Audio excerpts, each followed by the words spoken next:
ቤተክርስቲያናችን በቅኝ ግዛት ተይዛለች። በቅኝ ገዢዎች ተይዛለች ቤተክርስቲያናችን። በቅኝ ግዛት ተይዛለች። ማወቅ አለባችሁ፣ መረዳት አለባችሁ። ይሄ ጉዳይ በኋላ አልሰማንም አላየንም እንዳትሉ።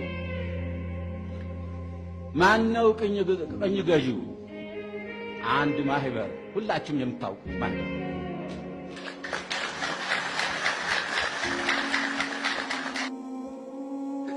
በቅኝ ግዛት እንድትገዛ አድርጓታል።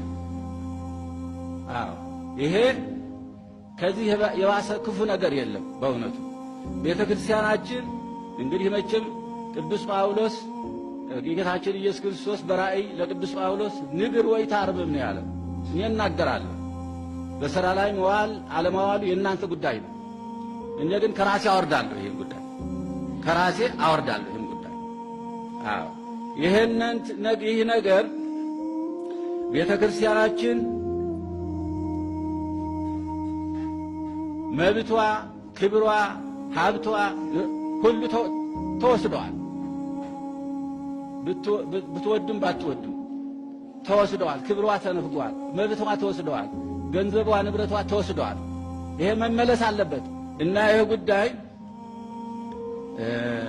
ሁላችሁም እንድታውቁ ፈልጋለሁ። እኔ መናገር ማወጅ ነው እንጂ እኔ ብቻዬን የምሰራው ነገር የለም። ቤተክርስቲያናችን ከቅኝ ተገዥነት ትውጣ። ካህናቱ ከሰቀቀን፣ ከችግር፣ ከመከራ ይውጡ።